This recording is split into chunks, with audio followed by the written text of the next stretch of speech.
Assalamualaikum warahmatullahi wabarakatuh. Kepada yang terhormat Bapak Nurdi SAG MPD selaku dosen pengampu mata kuliah Sejarah Pendidikan Islam, dan tak lupa kepada teman-teman yang berbahagia. Perkenalkan, nama saya Anis Mufarohatun.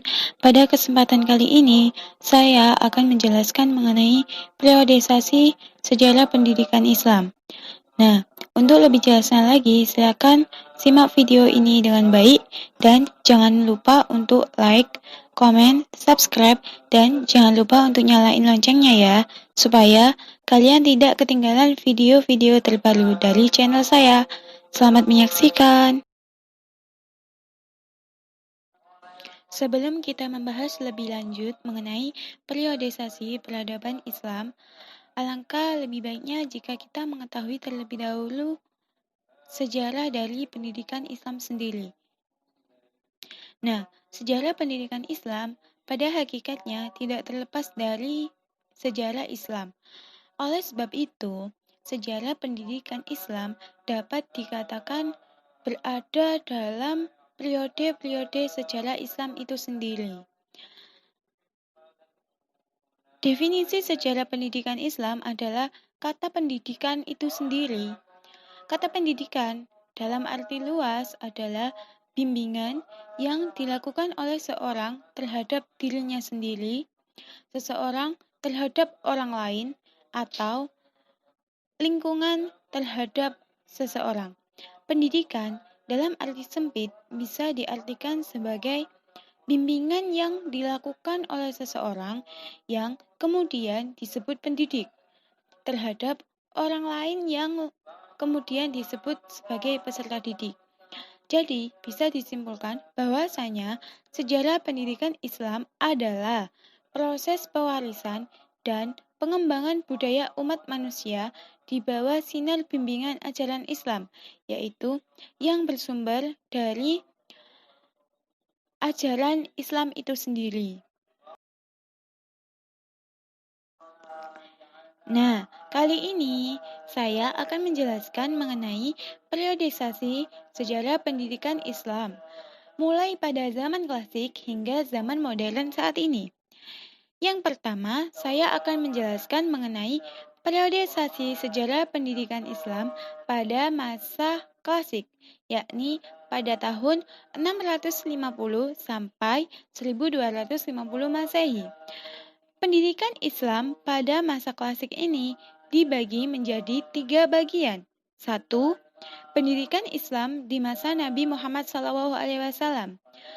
Pendidikan Islam di masa Nabi Muhammad SAW ini terjadi pada tahun 571 Masehi hingga 632 Masehi. Sejak Nabi Muhammad SAW diangkat menjadi Rasul, hingga sampai saat ini sudah berjalan sekitar 14 abad lamanya. Nah, pendidikan sejarah Islam ini juga mempunyai sejarah yang amatlah panjang. Pendidikan Islam pada masa Nabi merupakan model yang pertama yang terus-menerus dikembangkan umat Islam untuk kepentingan pendidikan. Sebagaimana yang tercantum di dalam surat Al-Mudaththir ayat 1-7 yang dapat disimpulkan bahwa pendidikan Islam dapat dibagi menjadi 4 macam, yaitu pendidikan keagamaan, pendidikan akliyah dan ilmiah, pendidikan akhlak dan budi pekerti, pendidikan jasmani. Pada masa ini, pendidikan Islam diartikan membudayaan ajaran Islam, yaitu memasukkan ajaran-ajaran Islam dan menjadikan sebagai unsur budaya bangsa Arab, serta menyatu ke dalamnya. Dengan pembudayaan ajaran Islam, kemudian sistem dan lingkungan budaya bangsa Arab tersebut, maka terbentuklah sistem budaya Islam dalam lingkungan budaya bangsa Arab. Selanjutnya adalah pendidikan Islam pada masa Khulafaur Rasyidin, yakni pada tahun 632 sampai dengan 661 Masehi. Setelah Rasulullah wafat, peradaban Islam memberi contoh bagaimana cara mengendalikan negara dengan bijaksana dalam politik yang mengandung hikmah berpikir, berhak, berperilaku yang berbau kelincahan. Setelah Rasulullah wafat, pemerintahan Islam dipegang secara bergantian oleh Abu Bakar, Umar bin Khattab, Utsman bin Affan, dan Ali bin Abi Thalib. Pada masa Abu Bakar, pedal pemerintahan diguncang oleh para pemberontak dari orang murtad, orang-orang yang mengaku nabi, dan orang-orang yang tidak mau membayar zakat. Oleh sebab itu, Abu Bakar memusatkan perhatian untuk memerangi pemberontakan tersebut, yang mana dapat mempengaruhi orang-orang Islam yang masih lemah imannya untuk menyimpang dari Islam. Pada masa Umar bin Khattab, situasi politik dalam keadaan yang cukup stabil, dan untuk pendidikan, Umar bin Khattab mengangkat guru-guru untuk memajukan isi Al-Quran dan ajaran Islam kepada penduduk yang baru masuk Islam. Umar bin Khattab juga memerintahkan panglima untuk masjid-masjid sebagai tempat ibadah sekaligus sebagai tempat belajar. Pada masa ini sudah terdapat pengajaran bahasa Arab. Dengan itu, orang-orang yang baru masuk Islam dari daerah atau wilayah lainnya harus belajar bahasa Arab jika mereka ingin belajar dan mendalami pelajaran Islam. Pada masa Khalifah Utsman bin Affan, kedudukan peradaban Islam dan pendidikan Islam tidak jauh berbeda dengan masa sebelumnya. Para sahabat diperbolehkan meninggalkan Madinah untuk mengajarkan ilmu-ilmu yang dimiliki. Proses pendidikan Islam pada masa ini sebagian besar memang diwarnai oleh pengajaran atau pembudayaan dan sunnah ke dalam lingkungan budaya bangsa-bangsa secara luas pula.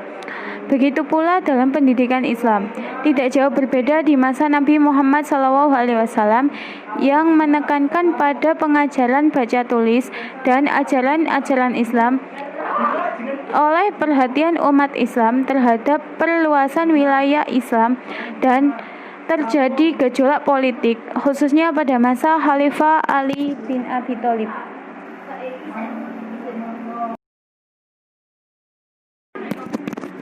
Selanjutnya adalah pendidikan Islam di masa Muawiyah, Abbasiyah, dan kekhalifahan selanjutnya, yakni pada tahun 661 sampai dengan 1250 Masehi.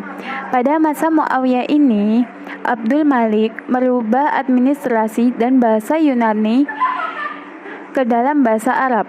Pada tahun 659 Masehi, beliau juga merubah mata uang Bizantium dan Persia seperti dinar dan dirham dengan memakai kata-kata dan tulisan Arab. Dan pada masa ini dimulai adanya ilmu tafsir, hadis, fikih, dan ilmu kalam yang menjadi pusat kegiatan-kegiatan ilmiah Kufah dan Basrah di Irak. Di masa Bani Abbasiyah, inilah ilmu pengetahuan dan filsafat Yunani memuncak terutama di zaman Harun ar-Rasyid dan Al-Ma'mun. Buku tersebut didatangkan dari Bizantium yang kemudian diterjemahkan ke dalam bahasa Arab. Kegiatan ini berlangsung selama 1 abad.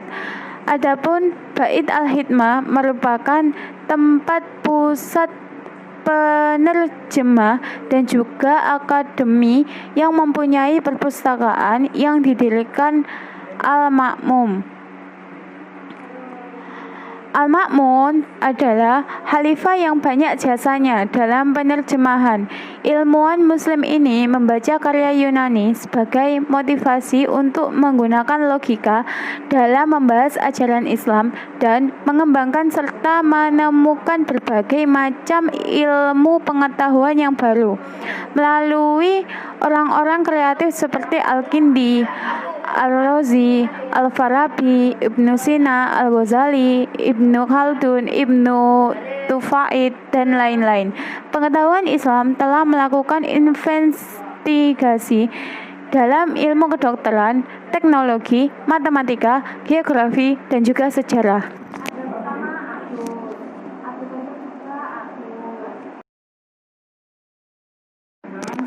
Selanjutnya, yang kedua adalah pendidikan Islam dalam periode pertengahan, yakni berlangsung pada tahun 1250 hingga 1800 Masehi.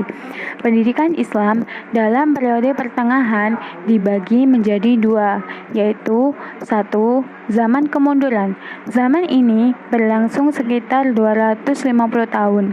Kemunduran ini diawali dengan hancurnya Baghdad oleh Hulakohan. Dia membunuh semua keluarga khalifah, tetapi ada salah satu seorang anak khalifah Abbasiyah yang bisa melarikan diri ke Mesir. 2. Zaman tiga kerajaan besar. Kerajaan besar yang dimaksud adalah Kerajaan Utsmani di Turki, Kerajaan Safawi di Persia, dan Kerajaan Maghon di India. Pada Kerajaan Utsmani, pendidikan mengalami kemunduran karena disebabkan banyaknya para ulama dan guru-guru yang hanya memahami serta mempelajari kaidah-kaidah ilmu agama dan bahasa Arab, serta sedikit sekali mempelajari ilmu berhitung dan ilmu mikot. Mereka tidak terpengaruh oleh pergerakan ilmiah di Eropa. Demikianlah keadaan pendidikan pada masa Kerajaan Utsmani sampai jatuhnya Sultan yang terakhir. Ilmu pengetahuan di Kerajaan Mughal di India antara lain kebahasaan Akbersyah, yakni telah menjadikan tiga bahasa sebagai bahasa nasional, yaitu bahasa Arab sebagai bahasa agama, bahasa Turki sebagai bahasa kebangsawanan, dan bahasa Persia sebagai bahasa istana yang kesusastraan. Di bidang filsafat cukup maju, dan satu di antara tokohnya adalah Akbersyah. Sementara ahli tasawuf yang terkenal pada masa itu adalah Mubarak, Abdul Faid, dan Abul Fadl.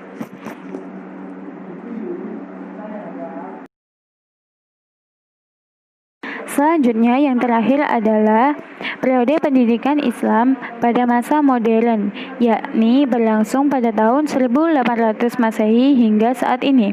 Periode ini merupakan zaman kebangkitan Islam. Ekspedisi Napoleon di Mesir membuka mata dunia Islam akan kemunduran umat Islam di samping kemajuan Barat. Raja dan pemuka-pemuka Islam mulai berpikir untuk mengembalikan kejayaan umat Islam. Dengan demikian, timbullah apa yang disebut pemikiran dan aliran pembaharuan atau modernisasi dalam Islam.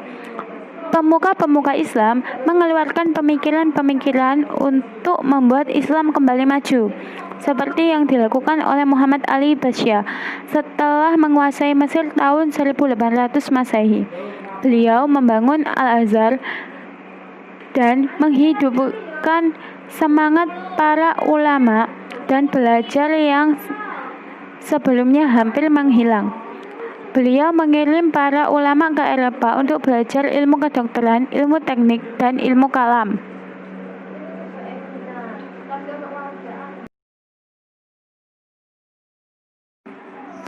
Mungkin cukup itu yang dapat saya sampaikan.